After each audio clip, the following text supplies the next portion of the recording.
Hello everybody, boys and girls, ladies and gentlemen. I am going to do a review on Irregular at Magic High School episode 4. When I took a look at this episode, it was pretty good, or I could say it's alright, you know. I didn't expect anything like pretty epic or crazy happening. Maybe I expected some information to know about the entire magic world, about some laws upon it, along with anything else that's like referred to. And overall, I think this might be a little short review because there might be some information I want to explain, but I can't remember all right away because I just got them into my head, and maybe I might spit some out to you guys overall. And if this is really short, you know, less than 10 minutes or so, I really apologize because there was nothing much I can say. I mean, thought this episode was pretty good, and I'll tell you what's up with it. You know, I hope you enjoy it, and let's get started. Okay, at the beginning we get a meeting with Mari Watanabe and the president and some new guy, and then Tatsuya Shiba in the counseling room, I believe, or council room. They end up talking about what has happened, but you see her the guy who tried to attack the Kendo girl or something. I've forgotten her name. Damn it, I'm so sorry. It's just all this information is running into my head to brand new characters, you know. And yeah, I mean, the guy is gonna get suspended. The one that used magic and that used improper magic, and some new guy named Katsuo or something. I think he decided he'll teach some lessons or manners into him, you know, the moment he sees him. And yeah, pretty much nothing more going on right now. And lately the second day comes by where they have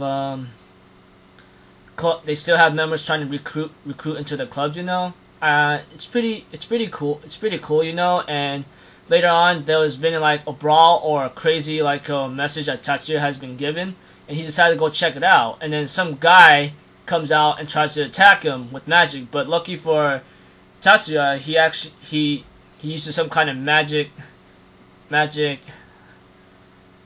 just programmer or something that's been mentioned that he talked to with Saijo, Chika, or Chiba, or Mizuki, you know. It's something that managed to dispel or stop the magic use of other people. He almost ran into one, but lucky for him, he managed to use it in time. And of course he wanted to chase the guy down, but he used his magic to increase his speed to disappear.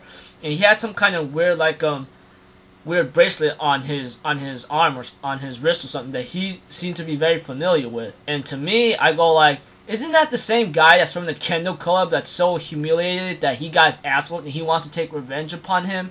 I'm thinking this guy is only depending on magic, and I can imagine what the hell can happen if he try to go one-on-one with Tatsuya Shiba, you know. He'll get his ass whooped or something. I don't know. It's I thought it might be the same guy. It's just a theory I'm thinking right now. You know, I might be wrong. Who knows who that guy is, you know? But later, we end up having the girl from the Kendo Club wants to talk to Tatsuya Shiba or something, and by that time he ends up deciding to talk to her at the cafe. Miyuki seems really concerned or something about I don't know what these other people might do to you. They might swarm all over you because of your abilities or something, you know. Not as a fighter, but as a non-magic user because of what you can do, you know. He says, "Oh, don't worry about it. I'll be fine," you know. He ends up talking to the Kendo girl. I've forgotten her name. I know it starts with an M or something. I'm sorry that I've forgotten it. It's just really difficult to give out maybe some important information what's going on, you know. She asked him to join the Kendo Club, and he declines and says, "Why you want to recruit me?" You know. And she said she wants to end this discrimination about weeds and blooms, about those who can't use magic or sucks at using magic to those who only count on their skills or something, you know. And she mentions that this club is for those who who can actually train themselves in combat without having the use of magic, you know. And I go yeah, you know, even if I were in this position about these weeds and blooms, I want to end this discrimination. I mean, there's no difference those who can't use magic who sucks at using it, you know. Everybody has their own skill when it comes to close combat, and I will have to agree on it. Tatsuya Shiba says like he has no problem, but he will support her point about he might or may support her point on like discrimination about these weeds and blooms, you know. And I kind of like that kind of thing, you know. Wants to end this kind of feud or something. And later on, when it comes to the student council meeting with Miyuki, it kind of gotten pretty tense or something because like it's like Mary Watanabe says, "Hey, did you have like a little like talkity talk with this like Kendo girl, you know?" And he goes like, "Nothing personal or something." And when it gotten to a point where it got into a point about like let me see here, thinking lovey-dovey or something, Miyuki's all like using her ice magic and goes like, "Hey, what the hell were you doing, huh?" Well, she didn't say, the subtitle didn't say what the hell, but you know what I'm talking about. It's like, I'm like, dang, man, this is pretty intense right now, you know? By that time, they end up talking more and more. I think President says something about Gigolo or something that I'm not too familiar with, but later, like, funny thing, like, Miyuki ends up using her ice magic again because she seems to be, like, hecka unstable with her emotions, and when I look at it, it looks like her ice magic will come out if she's like really unstable, you know, like hella angry or not feeling well, you know. It might be that kind of thing because we saw in episode 1, and we're seeing it in this episode as well. I'm like thinking like, I think if her emotions become unstable, she's gonna like freeze everything up. I'm like, oh wow, girl, like. She's really jealous or something, and then we're gonna get that to the end of this video, right? I'm gonna talk about it after I'm done with this episode review. Aside to being off topic, you know. Later, it's like he talks to the president and Mary Watanabe about something called the Blanchet or something. That I'm not familiar with, but it's like these people about like high ranked magic users are good at using magic, you know. I'm not too familiar with what's going on, but all this information I'm trying to say might be really important because it might get into a point of the story and what kind of battle it is going to be, you know. And later we end up seeing more information where more of a scene where Tatsuya Shiba ends up talking to some kind of psychiatrist or psychologist, I don't know, something like that.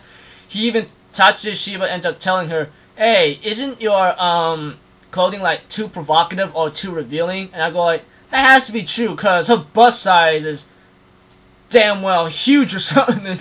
Sorry to get off topic right there, but a couple questions were asked or something, and Tatsuya Shiba was being detailed like, "You want me to be a guinea pig or something, you know?"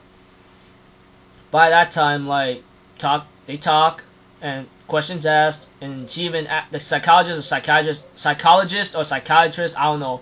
No, the counselor, sorry, like asked him questions like, "Hey, did the Kendo Club girl ask you to date her?" He says, "That's a false rumor. Where'd you hear that from?" She goes like, "Oh, that's classified." I said, don't talk about classified, alright? It's ridiculous. And we get to a scene about like the Kendo Club captain talking to the Kendo girl that tried to recruit Tatsuya Shiba to the Kendo Club.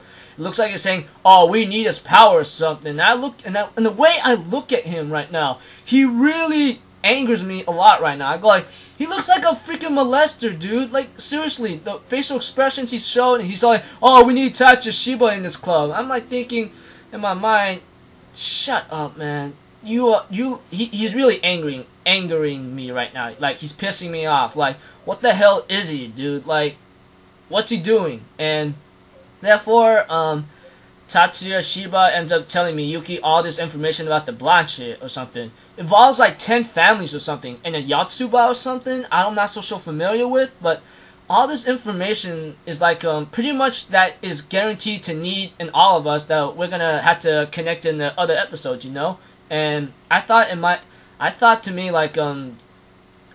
this episode was like about giving information, and that's fine. We're going to need information. We need to know what's going on here, you know, and so forth. Like, I don't blame this episode. I thought I liked it because at least it's giving us detail what's going on in the magic world, like the laws and then so forth. 10 families facing off the Yatsuba or something, and later like we get to the point where like Tatsuya Shiba tells Miyuki, "Don't worry about it. I'll take care of it. All right." And later, like they hold hands and so forth. I'm like, yeah, this is the part where like we don't know, you know. I hope this is like the end of the enrollment saga, because like hopefully that's about it. I'm not really sure what's gonna be the next episode title, because I want to take a look what's the.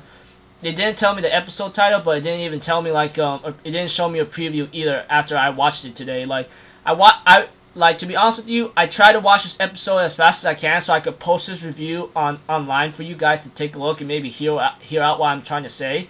But you know, like everything I've been looking at, everything that I've been looking at and hearing right now, it's like really informational right now. It's something that like we may need to use and connect that as a puzzle piece right now, you know? Right now, like this episode was pretty good. I think I loved it, even though there's not a lot of action to it, and even though there's not a lot of action, it had a lot of information that was very useful to me. Introducing like the two new characters, I believe like it's pretty cool. Like I'm looking forward to more, you know. Like next episode, I don't know what to expect right now because I didn't get to see the episode title after the end of this episode, you know. So I'm looking forward to see what's going on, you know. Maybe more information, maybe a little fight or something. But overall, like this episode was all about giving information. I'll give this episode about like 4.5 out of 5, you know. I mean, even though there might not be any fights or something, it at least got some like information that we're going to need, and maybe some funny filler parts that like got me laughing or kind of take me off because of Miyuki using her ice magic when she's unstable. That's the one thing I want to talk to you boys and girls about. Like I don't know if it's me, but Miyuki must really, really love her brother in a romantic way, you know. It's like that. It's like that kind of thing, you know. I don't blame her for that. Like to me, I think it's okay, but the way how she's like being unstable, it's not like Tatsuya's not gonna pursue a relationship or something, you know. Not with anyone else or anything, you know. I don't think he's meant for that. And overall, like yeah, like. Tell me what your guys' thoughts about this episode. I thought it was good. Even though there's not much action, it gave us a lot of information that we may need. Like the 10 families and the Yotsuba family, like are they at and so forth. I thought this episode was good. Tell me what you guys think. Comment, rate, subscribe. I'm Alpha Zero Forum. Have an awesome day, people. Later.